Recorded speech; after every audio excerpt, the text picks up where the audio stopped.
Hi friends, ഇന്നൊരു simple recipe ആയാലോ. പണ്ടൊക്കെ വീട്ടിൽ രാവിലെ ബ്രേക്ക്ഫാസ്റ്റിന് ചെറുപയർ പുഴുങ്ങിയിട്ട് അത് കടുകിൽ പൊട്ടിച്ചിട്ട് അങ്ങനെയൊക്കെ ഉണ്ടാവാറുണ്ടായിരുന്നു. അപ്പോൾ ഇപ്പം ഞാൻ ഇന്ന് ഉണ്ടാക്കുന്നത് ആ സെയിം സാധനം തന്നെ ചെറുപയർ ഒന്ന് മുളപ്പിച്ചിട്ടുണ്ട്. അപ്പോൾ കുറച്ചുകൂടി ഹെൽത്തി ആവുമല്ലോ, പ്രോട്ടീൻ റിച്ച് ആയിട്ടുള്ള ഒരു ബ്രേക്ക്ഫാസ്റ്റ് ഐറ്റം ആയല്ലോ. ബ്രേക്ക്ഫാസ്റ്റ് മാത്രമല്ല, നമുക്ക് ചോറിൻ്റെ കൂടെ ലഞ്ചിനോ അല്ലെങ്കിൽ ഈവനിങ് സ്നാക്കായിട്ടോ എങ്ങനെ വേണമെങ്കിലും കഴിക്കാം. ഇനി ഈ ചെറുപയർ ഒന്ന് വേവിച്ചെടുക്കാം. അപ്പോൾ ഇതിനെ ഒന്ന് കുക്കറിലേക്ക് ഇടുക, എന്നിട്ട് കുറച്ച് ഉപ്പിട്ട് കൊടുക്കുക, ആവശ്യത്തിനുള്ള ഉപ്പിട്ട് കൊടുക്കുക, എന്നിട്ട് കുറച്ച് വെള്ളം ഒഴിച്ച് കൊടുക്കുക. ഒരുപാട് വെള്ളം ഒഴിക്കേണ്ട, അതൊന്ന് മുങ്ങിക്കിടക്കാനുള്ള അത്ര വെള്ളം മാത്രം ഒഴിച്ചാൽ മതി. കാരണം അത് ഒറ്റ വിസിലിൽ ഇത് വെന്ത് കിട്ടും. ഇനി വേണ്ടത് കുറച്ച് ചെറിയ ഉള്ളിയാണ്. അപ്പോൾ ഞാനൊരു 6-7 ചെറിയ ഉള്ളി എടുത്തിട്ടുണ്ട്. എന്നിട്ട് അത് ചെറുതായിട്ട് മുറിക്കുക.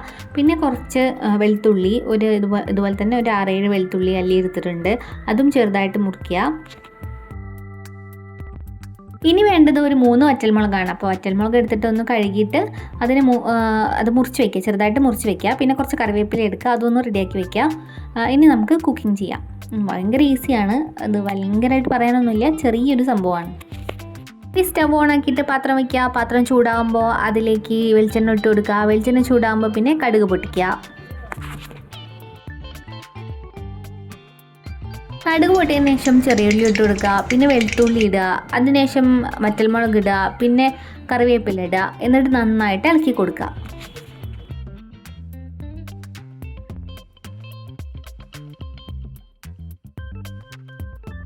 ഉള്ളിയൊക്കെ നന്നായിട്ട് മൂത്ത് വരുമ്പോൾ ഇനി ചെറുപയർ ചേർത്ത് കൊടുക്കുക കേട്ടോ.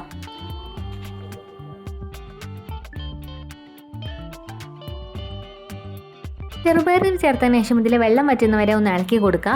ഇത് കുക്കറിൽ വെള്ളം വെച്ചിട്ടാണല്ലോ നമ്മൾ വേവിക്കാൻ വെച്ചിട്ടുണ്ടായിരുന്നത്. അപ്പോൾ ആ വെള്ളം ഒന്ന് വറ്റിക്കോട്ടെ, അതിന് വേണ്ടിയിട്ട് നന്നായിട്ട് ഇളക്കുക. ഇത് നന്നായിട്ട് ഇളക്കി വെള്ളം വറ്റിച്ച് കഴിഞ്ഞാൽ നമ്മുടെ ഈ ഹെൽത്തി പ്രോട്ടീൻ റിച്ച് ആയിട്ടുള്ള ബ്രേക്ക്ഫാസ്റ്റോ പിന്നെ അല്ലെങ്കിൽ ലഞ്ച് ഐറ്റമോ ആയിട്ടോ സൈഡ് ഡിഷായിട്ടോ അല്ലെങ്കിൽ ഈവനിങ് സ്നാക്കായിട്ടോ ഉള്ള ഈ ഒരു ഹെൽത്തി പ്രോട്ടീൻ റിച്ച് ആയിട്ടുള്ള ഐറ്റം ഇവിടെ റെഡി ആയിട്ടുണ്ട്.